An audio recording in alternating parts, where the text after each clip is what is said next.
Safety होती है वो क्या करेगी कि पहले अलार्म देगी, अगर हम उस पर ध्यान नहीं देंगे तो फिर वो ट्रिप कर देगी सिस्टम को। अलार्म क्या होता है कि हमें इंडिकेशन देने के लिए कि कुछ प्रॉब्लम है, उसको देखो कैसे न कैसे कंट्रोल करना है। तो जो हमारा 80 डिग्री पे अलार्म की सेटिंग होती है और 85 पे इसकी ट्रिपिंग होती है, उससे ज़्यादा 90 पे नहीं रखते हैं क्योंकि उसको बेटर प्रोटेक्ट करना है हम लोगों को। टेम्परेचर बढ़ने का मेन रीजन क्या होता है, एक तो एम्बिएंट टेम्परेचर हमारा ज़्यादा हो, दूसरा लोड हमारा ज़्यादा है। तो कभी ऐसा हो रखा है कि भाई अलार्म आ गया है, तो उस कंडीशन में आप लोगों को कैसे रिएक्ट करना है कि आपको देखना है कि एक्स्ट्रा लोड की सबसे पहले तो देखना है कि ऑटो में है मैनुअल में है। मैनुअल में है तो उसको ऑटो में कर दीजिए, अगर वैसे भी अगर मैनुअल में भी है तो यहाँ से आप फैन चला सकते हैं। ये अभी कुछ होगा, अभी रीडिंग तक भी नहीं पहुँचा है, तो यहाँ से इसके कुछ कनेक्शन भी में भी डिस्कनेक्ट किए गए हैं। यहाँ से आप बटन दबाएंगे ना तो इसके अंदर के फैन चल जाएंगे, जिससे थोड़ी राहत मिलेगी। आपको लग रहा है टेम्परेचर कम हो रहा है, ठीक है, अदरवाइज आप पैनल रूम में जाएंगे, आप लोड देखेंगे कौन सा फालतू का लोड है जिससे कि मेरी बिल्डिंग भी डिस्टर्ब नहीं हो, और कुछ देर के लिए उस लोड को काट दूं तो कुछ ज़्यादा फर्क भी नहीं पड़े, तो हम उस लोड को कम कर देते हैं। तो आज हमने इसमें ना सेफ्टी का बहुत ज़्यादा ध्यान रखा जाता है। जैसे पूरे पैनल को अच्छी तरह अर्थ किया गया है, इसकी बॉडी अर्थिंग है, कम से कम डबल अर्थ से इसकी बॉडी को अर्थ किया जाता है। इसका जो न्यूट्रल हम अर्थ करते हैं, डेल्टा टू जो स्टार बनता है हमारा, तो स्टार कनेक्शन होते हैं, वहाँ पर भी हम प्रॉपर अर्थिंग करते हैं और वहीं से हम न्यूट्रल निकालते हैं अपना। वहाँ से न्यूट्रल निकालने से क्या होता है कि जो हमारा आगे करंट रहता है, सपोज अगर मैं वहाँ से न्यूट्रल नहीं निकालता हूँ, न्यूट्रल और कहीं से ले लेता हूँ, तो लोड अनबैलेंस हो जाता है। इस तरह करते हैं तो लोड थोड़ा बैलेंस रहेगा, हमारा तीनों फेसों में लोड बैलेंस रहेगा। लोड अनबैलेंस से क्या होता है कि उस फेस पे ज़्यादा लोड पड़ेगा, हीट होगा, जलने का खतरा रहेगा और वाइंडिंग पे भी फर्क पड़ता है। ठीक है, ये सारी चीज़ें थी आज, जो बेसिक चीज़ें थी जो मैंने आपको ब्रीफ किया। अभी हम RTCC पैनल को और देखेंगे, उसके बाद में क्वेश्चन आंसर आप लोगों का कुछ किसी का है, अगर यहाँ पे किसी का कुछ क्वेश्चन है, कोई कुछ पूछना चाहता है तो पूछ सकता है, मैं उसको उसके बारे में आंसर कर दूंगा। तो आप में से अभी तक जो हमने डिस्कस किया, या मैं कोई चीज़ आपको लगता है कोई चीज़ रह गई है उसके बारे में बताना है, मैं थोड़ा सा खोल के भी आपको दिखा देता हूँ। ये पैनल हमारा सेफ होता है, ऐसा नहीं है कि इसमें करंट लगेगा। मैंने बताया कि प्रॉपर अर्थिंग लगी हुई है इसमें। अर्थिंग अगर बॉडी नहीं है तो करंट लगने के पूरे चांसेस हैं। हम अपने पैनल्स को एक अर्थिंग तो होती है, कम से कम 2 अर्थिंग होनी चाहिए, मतलब मिनिमम 1 और 2 अर्थिंग कर देते हैं तो बेटर है। ये देखिए, ये पूरा सिस्टम लगा हुआ है, ये इसका देखो घुमाने का है, इस पर जैसे 6 पे है। तो मैंने क्या बताया था कि सबसे पहले हमें ये जरूरी होते है देखना, इसमें हम 6 पे देखेंगे। 6 का मतलब है कि जो हमारी टेप है 14 और 8 पे है, 14 और 8 पे है। हम जो टेप चेंज करते हैं ना, इसमें 14 है वो HT वाली है, और हम सॉरी LT की है, हम HT की सप्लाई को चेंज करते हैं। ठीक है, तो 14 और 8 पे है, 6 पे है। तो सपोज कई बार क्या हो जाता है, अभी आपका AVR काम नहीं कर रहा है, सिस्टम यहाँ से भी कमांड दे रहे हैं बाहर से, वो भी काम नहीं कर रही है, तो पूरे सिस्टम को मैनुअल पे डाल के हैंडल होगा इसके अंदर,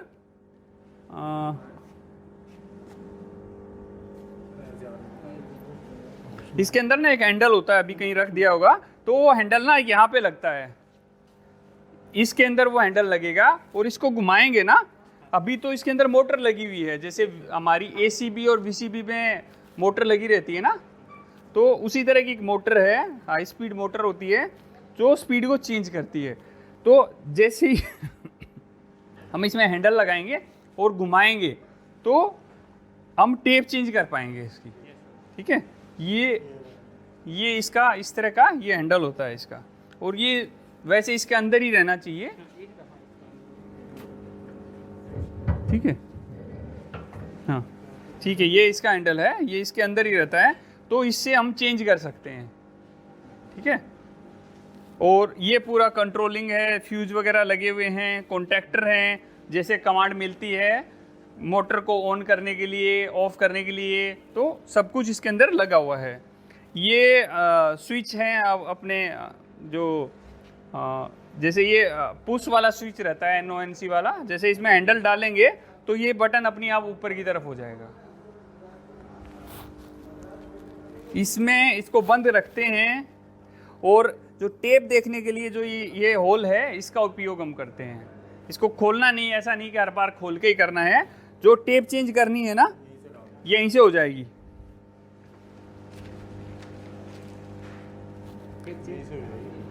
नहीं, इसमें दिया नहीं है प्रॉपर, इसको खोलना पड़ेगा अगर टेप चेंज आपको करना है। इसमें होल नहीं दिया है, यहाँ पे होल इसको देना चाहिए था। और आपको टेप देखना है, यहाँ से आप लोग टेप देख सकते हैं, ठीक है। अभी हम अपना किसी का कुछ क्वेश्चन है तो प्लीज़ मेरे को बता दीजिए फटाफट, मैं आंसर कर देता हूँ। और फिर चलेंगे हम अपना RTCC पैनल के ऊपर।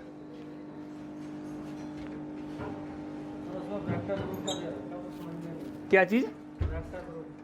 Vector group.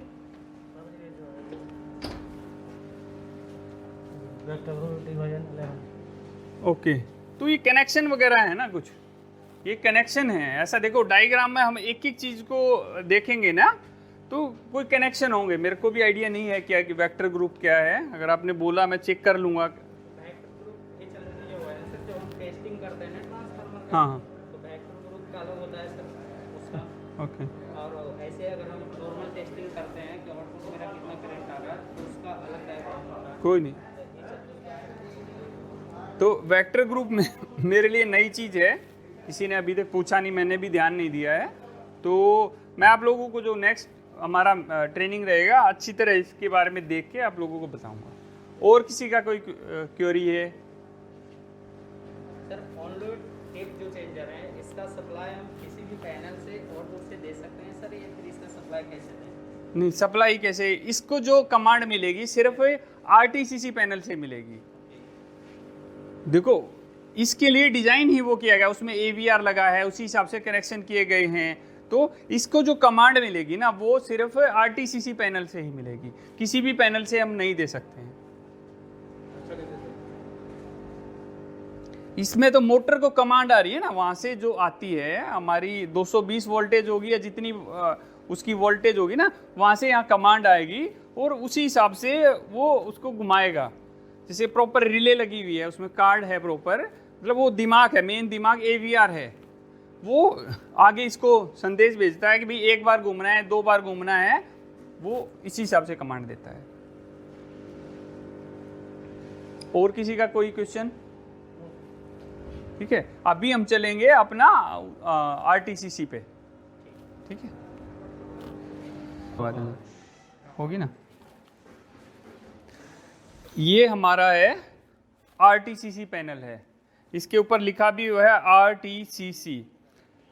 सबसे पहले आता है, इंटरव्यू में भी आप लोग जाएंगे ना तो OLTC क्या होता है, कैसे काम करता है, इस तरह के क्वेश्चन भी पूछे जाएंगे। RTCC क्या होता है, कैसे काम करता है, और कैसे कमांड जाती है, कहाँ कमांड जाती है, तो इस तरह के क्वेश्चन पूछे जाते हैं। वो सारी चीज़ें हम कवर करेंगे। RTCC होता है रिमोट टेप चेंजर कंट्रोल। कोई इसको remote tape changer control changer भी बोल देते हैं, तो ठीक है, ऐसा कुछ नहीं है कि गलत होगा, बट जो सही में बोलते हैं रिमोट टेप चेंजर कंट्रोल बोलते हैं इसको।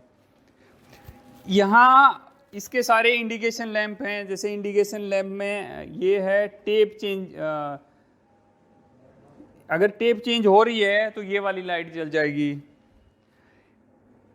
बिल्कुल ज़्यादा हो गई हैं, अपर लिमिट है ये वाली जल जाएगी, लोअर लिमिट है कि फुल हो गई है टेप चेंज हो गए, सबसे ज़्यादा है तो ये वाली जल जाएगी, सबसे कम हो गई है तो ये वाली जल जाएगी हमारी। फिर ये सप्लाई ऑन है तो रहेगी। इसमें ना मेन, मैंने बोला था कि आप लोगों को इसका मेन माइंड ये है, इसका मेन माइंड इसके ऊपर देखो लिखा है AVR, ये है ऑटोमेटिक वोल्टेज रेगुलेटर, ये AVR है। इसमें हमारी वोल्टेज है, यहाँ पे शो हो रही है हमारी जितनी वोल्टेज आई हुई है, और ये हमारी टेप की पोजीशन शो हो रही है नीचे, और ये हमारा इधर है कि ऑटो पे है या मैनुअल पे है। यहाँ से हम इसको जैसे एक पे है, एक पे ऑटो पे है और दो पे मैनुअल पे है, तो ऑटो में है हमारा पूरा सिस्टम। अगर मुझे मैनुअल चेंज करनी है, मेरे AVR में प्रॉब्लम हो गई है, तो सबसे पहले मैं इसको मैनुअल में करूँगा और फिर यहाँ से भी, वहाँ जाने की ज़रूरत नहीं है, यहाँ से भी बढ़ा सकता हूँ। जैसे ही वोल्टेज बढ़ाऊँगा यहाँ दिख जाएगी कि कितनी बढ़ गई है। और अगर ये किसी वजह से काम नहीं भी कर रहा है तो आप अपने मेन पैनल में देख सकते हैं कि आपकी वोल्टेज कितनी कम थी और अब आउटपुट कितना आ रहा है। तो ये है सारा AVR। इसके अंदर प्रॉपर रिले होती है जो सेंस करती है और आगे कमांड देती है।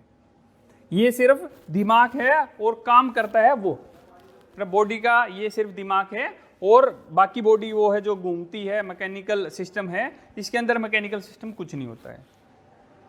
अब आप लोग बताइए क्या आपका था क्वेश्चन था एक? मेरा ये क्वेश्चन था सर, जैसे वोल्टेज ज़्यादा बढ़ गया इसके अंदर, हाँ हाँ तो उसको ये सेंस करता है? हाँ, नहीं ज़्यादा बढ़ गया नहीं, ये क्या है ना, ये दिमाग है, ये दिमाग है। इस दिमाग के अंदर हमने सेट कर दिया भाई इतना ही आपको रखना है। 1-2 वोल्टेज का रहता है ऊपर नीचे, इसमें वेरिएशन होता है कि 2-3-4 वोल्टेज का वेरिएशन होता है अप डाउन का। उससे ऊपर नीचे जब जो भी जाएगा सेटिंग होती है इसके प्रॉपर, एक सिस्टम से इसके अंदर फीड किया जाता है कि कितनी वोल्टेज आपको चाहिए है। उसमें फिर एक थोड़ी सी छूट दी जाती है 1-2 वोल्टेज ऊपर नीचे की। सपोज 415 सेट कर दिया है तो 412-13 पे भी चल जाएगा और 18 पे भी चल जाएगा, मतलब कमांड नहीं देगा। उससे अलग कुछ भी हो जाएगा तो तुरंत उधर कमांड दे देगा। अच्छा, ये और क्वेश्चन है सर, जैसे वोल्टेज ड्रॉप हो जाती है, वोल्टेज फ्लक्चुएट भी करती है, उस कंडीशन में भी ये करेगा? अगर फ्लक्चुएट हो रही है उस कंडीशन में हाँ जाएगी, कमांड तो ये देगा। इसको ये समझो कि एक बेसिक चीज इसकी समझो कि जैसे ही LT वोल्टेज, एक निर्धारित वोल्टेज सपोज इसमें मैंने 415 सेट कर दिया है, उससे कम या ज़्यादा होगी तो तुरंत काम करने लग जाएगा ये। उसमें भी इसमें भी लॉजिक है कि आपकी पिछली 2 सेकंड 5 सेकंड या 10 सेकंड है, इतनी देर से अब वोल्टेज कम है, ऐसे फ्लक्चुएशन में तुरंत काम नहीं करेगा। फ्लक्चुएशन है तो तुरंत आगे जाएगा पीछे जाएगा, तुरंत नहीं काम करेगा। अगर आपकी वोल्टेज कॉन्स्टेंट सपोज पिछली 5 सेकंड से या 10 सेकंड से कम है तो इसको पता लगे हाँ भाई रियल में ही पीछे से कुछ कहीं से वोल्टेज का कोई इशू है, हाँ मैं अब कमांड दे दूँ, तो फिर आगे कमांड देगा ये। और कुछ? ठीक है, तो आज की जो हमारी ट्रेनिंग थी वो हमारी ट्रांसफार्मर के बारे में और RTCC पैनल OLTC के बारे में थी। तो इसमें आई होप मैंने आप सब लोगों की जो कुछ क्वेरी थी वो क्लियर कर दी है, और आप लोग इस ट्रेनिंग के बाद में आई होप कि आप थोड़ा सा और बेटर तरीके से सिस्टम को देखोगे और बेटर तरीके से सिस्टम को हैंडल कर पाओगे। हर महीने हम लोगों की ये ट्रेनिंग हुआ करेगी अलग अलग टेक्निकल टॉपिक्स पे। आप लोगों की क्वेरी होती है जो कहीं आपको लगता है सॉल्व नहीं हो रही है तो प्लीज़ आप उसको नोट डाउन करके रखिए। मैं कोशिश करूँगा कि आपकी जो क्वेरी है उसको एक सॉल्यूशन मैं दे सकूं। ठीक है, तो फ्रेंड्स अगर आपको लगता है ये वीडियो आपके लिए नॉलेजेबल है तो प्लीज़ इसको वीडियो को लाइक कीजिए, चैनल को सब्सक्राइब कीजिए और बेल आइकन जरूर दबाइएगा, और अपने दोस्तों के साथ आपको लगता है जिसके लिए हेल्पफुल है उसके बाद ज़रूर भेजिएगा। Thank you.